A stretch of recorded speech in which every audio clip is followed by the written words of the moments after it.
जय हिंद, जय भोले YouTube family. कैसे आप सभी को पता है कि हम जो लास्ट वाले ब्लॉग में थे, हम भरमौर तक ट्रैवल करके आए थे, यानी भोलेनाथ की नगरी। इस समय हम भरमौर में खड़े हैं और अभी आगे की बात करूं तो आज न्यू डे स्टार्ट हो चुका है और अब जो कंटेंट की बात है वो यहाँ से हम वापस ट्रैवल करने वाले हैं। अभी समय की बात करूँ तो सुबह के 6:45 हो रहे हैं और अभी भरमौर बस स्टैंड से हमें बस मिलेगी जो कि हमें 7:15 पर लेके चलेगी और फिर हम उस बस में जाके चंबा उतर जाएंगे।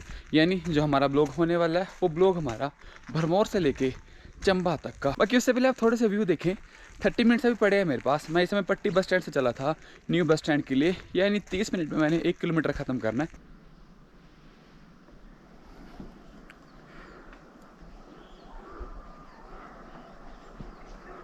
किलोमीटर्स की बात करूं तो सिर्फ 65 किलोमीटर का ट्रैवल है। बट ये वाला जो ट्रैवल है पूरा का पूरा हिली एरियाज में, यानी खड़ा मुख तक तो काफ़ी डेंजरस रोड देखने को मिलेगा। क्या वो थोड़ा सा ठीक हो सकता है बट है तो वो भी डेंजरस ही है और इसके लिए हमें 3.5 से 3.25 घंटे लग सकते हैं। क्या चीज होगी? मतलब सारे यहाँ के बोल रहे कि हम तो चले जाते हैं, बोले ऊपर नीचली साइड सारे। नहीं अच्छा, नहीं जाते ज़्यादा? नहीं अच्छा तो जाते हैं कुछ लोग जो मतलब माल मुल बाड़े हैं जिनके पास धान भुना है, अच्छा वो जाते हैं। ठीक है।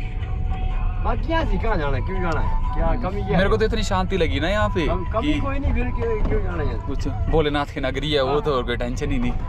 ठीक है अंकल जी, धन्यवाद, आप भी आए मेरी वीडियो में। ठीक है जी, कोई बात नहीं। ठीक है आंटी जी, चलता हूँ। ठीक है आंटी जी, ठीक है अंकल जी, ओके धन्यवाद। तो दोस्तों हुआ क्या था कि मैं अभी वहाँ से चला था, जब मैं अपने रूम से तो बाहर एक लिफ्ट मिल गई। मैंने अंकल को रोका और यही अपने हिमाचल का फ़ायदा, अंकल ने कुछ नहीं कहा और बैठ गए और मज़े से बस स्टैंड तक हम आ गए। ये रहा भरमौर बस स्टैंड और ये रही हमारे सामने बस, जिस बस में अभी हम बैठ के जाएंगे और इसमें अपना कंटेंट शूट करेंगे। ये रहा 84 मंदिर को जाने का रास्ता। आज सोमवार भी है, प्रणाम करते हैं और चल पड़ते हैं अपनी जर्नी पे।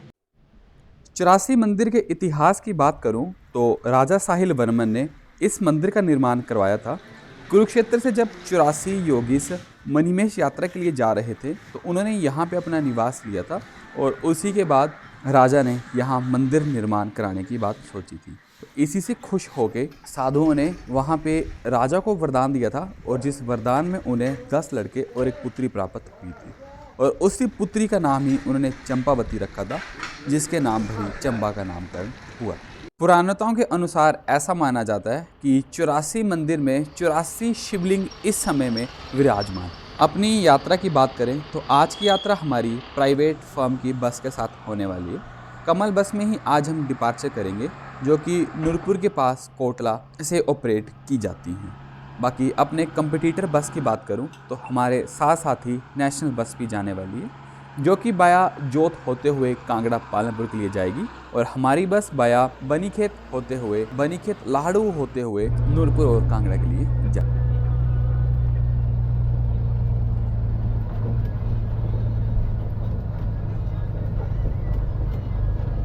बस के डिपार्चर की बात करें तो 7:15 पे हमारा भरमौर बस स्टैंड से डिपार्चर हो गया है और ब्लॉग शूटिंग मंथ की बात करूं, सितंबर मंथ मैंने इस ब्लॉग को शूट किया था और किन्हीं कारणों की वजह से थोड़ा सा इस ब्लॉग को लेट लेके आया। बाकी हाईवे की बात करें तो NH 154A पे आज हम ट्रैवल करने वाले हैं। भरमौर को अलविदा करने का समय आ गया और इसके बारे में मैंने आपको इन्फॉर्मेशन नहीं दी, ऐसा नहीं हो सकता। भरमौर की अगर मैं बात करूं तो इसका प्राचीन नाम ब्रह्मपुर भी था, जिसे आज भी के लोग ब्रह्मपुर के नाम से बुलाते हैं।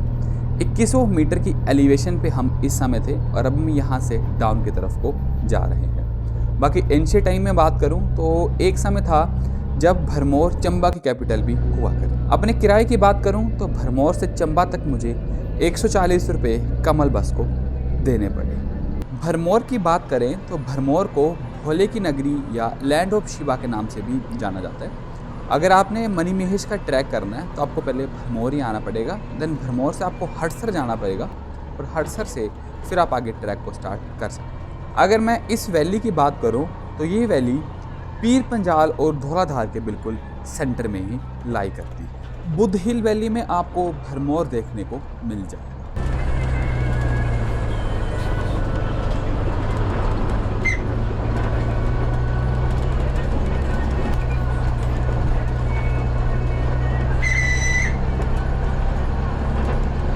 रास्ते की कंडीशन की बात करूं तो खड़ा मुख तक आपको एक तगड़ी लेवल की स्लोप देखने को मिलेगी और देन खड़ा मुख के बाद जो रास्ता है थोड़ा सा आपको ठीक लेवल का देखने को मिल जाएगा।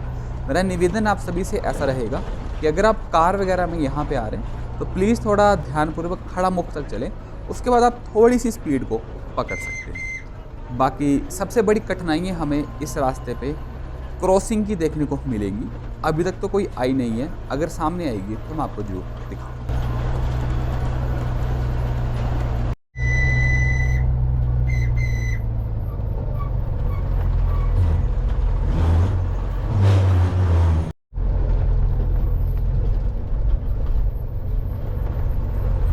अभी हमारे सामने से ही धर्मशाला डिपो की धर्मशाला भरमौर वाया पालमपुर बस आ रही है। इस बस की बात करूं तो ये बस शाम को 5:05 पे धर्मशाला बस स्टैंड से चलती है और सुबह 9 सवा 9 के आसपास हमें भरमौर उतार देती है। बाकी एस्टीमेट से 12 बजे के आसपास ये बस नूरपुर बस स्टैंड भी क्रॉस करती है। तो उस्ताद जी देख लो बस को रिवर्स कर रहे हैं और रिवर्स करने से एस्टीमेट लग गया कि हम आज अच्छे हाथों से ड्राइवरी का मजा ले रहे हैं।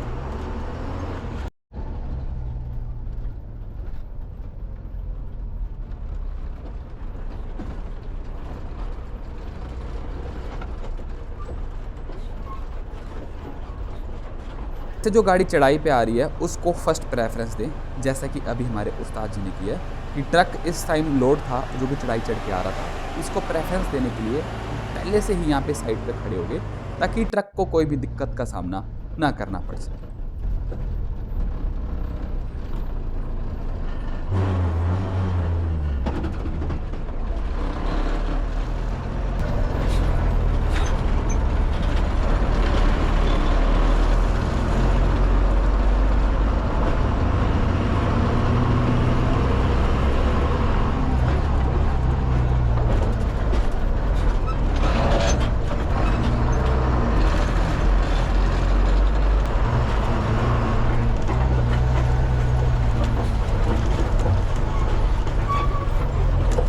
समय हो गया जी 7:55 और इस समय हम खड़ा मुख में पहुंच गए। इस टाइम तो मैं आया था तो मैंने भरमौर साइड जाना सुनिश्चित किया था। अब भरमौर से आगे की अगर मैं बात करूं तो कुगती और हडसन मेरा शूट करने को बचा है और अगर हो सका नेक्स्ट टाइम तो जब भी मैं आऊं तो खड़ा मुख से मैं होली वाली बेल्ट को शूट करूँगा क्योंकि ये बेल्ट भी काफ़ी ज़्यादा अच्छी है और होली के बाद ही फिर हमें नया ग्राउंड देखने को मिलेगा जहाँ पे जाके रास्ता भी थोड़ा सा ख़त्म हो जाता है, 1-2 गाँव उससे आगे आपको देखने को मिलेंगे। और ये जो सामने आप डंगे देख पा रहे हैं, पीक देख पा रहे हैं, यही सामने वाली पीक चढ़ के मैं भरमौर तक गया था और यहाँ पे जो पानी का संगम है वो कितना प्यारा लग रहा है। जो सामने से पानी आ रहा है क्रिस्टल क्लियर लग रहा है और ये वाला पानी थोड़ा सा फेंट हमें देखने को मिल रहा है।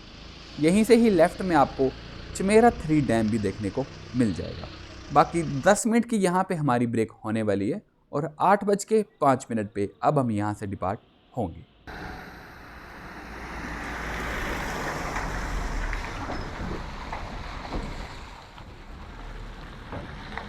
अभी अपनी यात्रा की बात करूँ तो खड़ा मुख से लेके चंबा तक अब हम रावी नदी के साथ ही जाने वाले हैं, जिसको इरावती के नाम से भी जाना जाता है।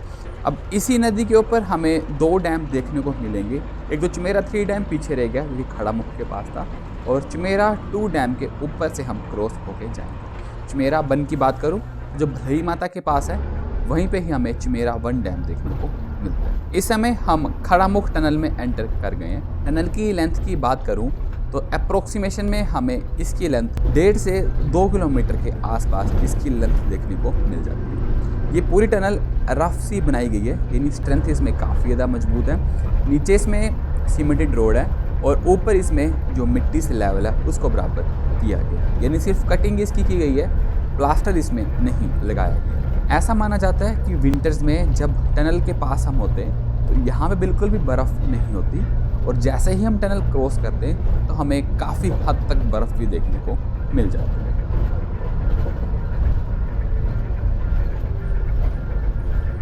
मैंने कहा था कि इस रूट पे सबसे बड़ी दिक्कत पासिंग वगैरह की आ जाती है, तो अभी भी वैसा हुआ। अभी एक इंडियन ऑयल का ट्रक आया था जिसको पास देने के लिए हमें गाड़ी को रिवर्स करना।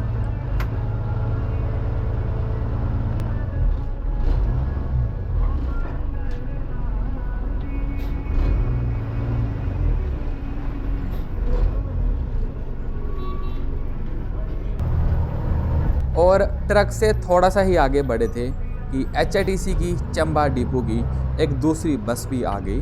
अब इसको दोबारा से पास देने के लिए हमें उसी पॉइंट तक जाना पड़ेगा, यहाँ पे हमने ट्रक को पास दिया था।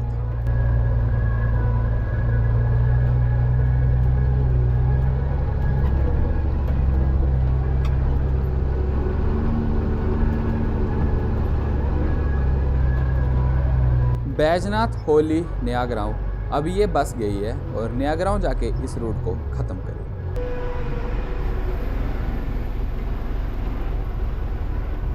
पायलट जी ऐसा बता रहे थे कि जिस पैच पे अभी हम जा रहे हैं, इस पैच से एक ना दिन में 1-2 पत्थर नीचे गिरते रहते हैं, जो कि काफ़ी लेवल में नुकसान भी पहुंचा सकते हैं। आप ऊपर देख ही पा रहे हैं कि ज़्यादातर पत्थर जो हैं वो हवा में ही हैं, और अगर जानवर वगैरह इसके ऊपर चलते हैं तो उनकी वाइब्रेशन से ये पत्थर इजीली नीचे आ जाते हैं। एक्चुअली इन पत्थर्स का होता ऐसा है कि बारिश में नीचे नहीं आएंगे, बट जब बारिश के बाद मिट्टी ड्राई होना स्टार्ट होती है, देन उसके बाद ये पत्थर भी नीचे आ जाते हैं। अभी भी हमें सिंगल स्पैन्स के यहाँ पे 1 से 2 ब्रिज देखने को मिलेंगे, क्योंकि खड़ामुख से लेके भरमौर तक के हाईवे का काम लगे, और जैसे ये काम ख़त्म होगा तो हमें एक खासा अच्छा रास्ता देखने को मिलेगा। तो जी पहुंच चुके हैं इस समय लूणा गांव में। 8:30 अभी समय हो रहा है, और यहीं से ही डाइवर्जन हमें छतराड़ी कोई ली हुई मिल जाए।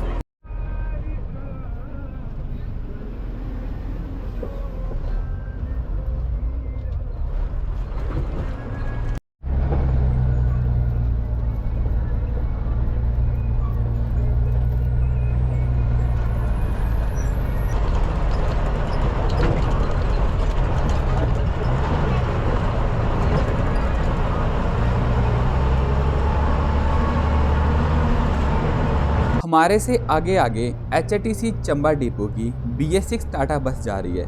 पहले तो मेरे को ऐसा लगा कि ये बस कोई रूट की बस होगी, बट जब मैंने इसके बारे में डिटेल की, काउंटर से पूछा, यानी जो स्टाफ है उनसे बात की, तो उन्होंने कहा भाई साहब ये ट्रिप जा रहा है।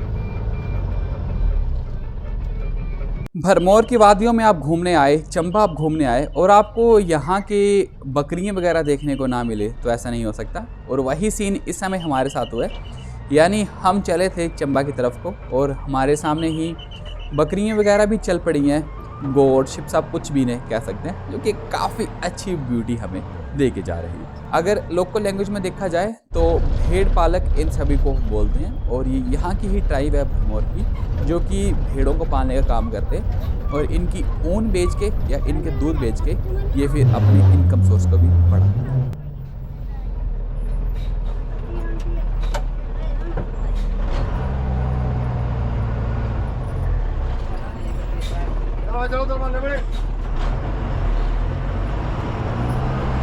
इस समय हम क्रॉस करने वाले हैं चमेरा सेकंड डैम को, जिसे धारवाला डैम के नाम से भी जाना जाता है। हमारे राइट में ही आपको चमेरा डैम देखने को मिल जाएगा, जो चमेरा 2 डैम है। अभी हम जो एक स्पैन ब्रिज है जो इसको क्रॉस करने के लिए बनाया गया है, उसी के ऊपर से इस समय हम जा रहे हैं।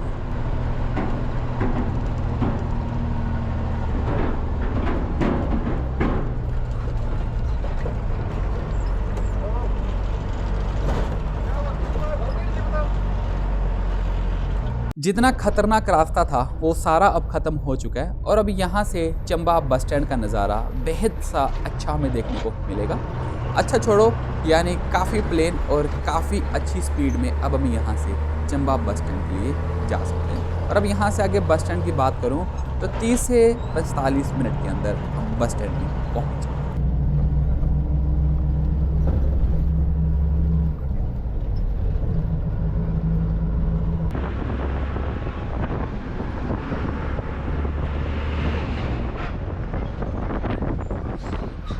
इस समय मैं बात करूं तो हम चंबा सिटी में एंटर कर चुके हैं। यानी जब आप भरमौर साइड जा रहे थे तो आपको कोई भी दुकानें, कोई भी शॉप्स वगैरह नहीं देखने को मिल रही थी, ना कि ढाबे तक वहाँ पे भी नहीं थे।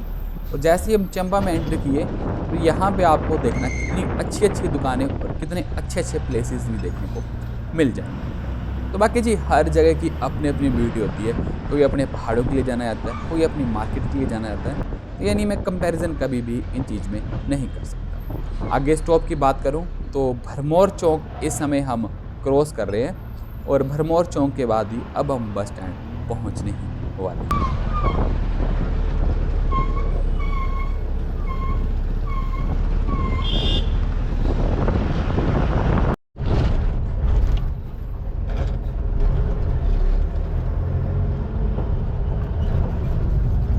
अभी समय हो चला है 10:40 और इस समय हम चंबा ISBT पहुंच चुके हैं। मेरा आप सभी से निवेदन ऐसा रहेगा कि अगर आप दिल्ली और चंडीगढ़ भरमौर से जा रहे हैं तो आप सभी को पहले भरमौर से चंबा ISBT आना पड़ेगा और देन से आपको यहाँ से काफ़ी ज़्यादा डिपोज़ की बसेज़ हैं, जो कि जैसे कि पठानकोट डिपो, चंबा डिपो, जो कि आपको चंडीगढ़ दिल्ली ईजिली उतार देती है। यानी अगर आप यहाँ पे घूमने आ रहे हैं तो चिल होके आएँ, आपको सर्विसेज ईजिली यहाँ पे मिल जाए। बाकी अब यहाँ से अगले ब्लॉग की बात करूँ तो यहाँ से अगला ब्लॉग अब मैं शूट करने वाला हूँ भरमौर पठानकोट HRTC पठानकोट डिपो का, जिसमें मैं चंबा से लेके पठानकोट तक ट्रैवल करूँगा।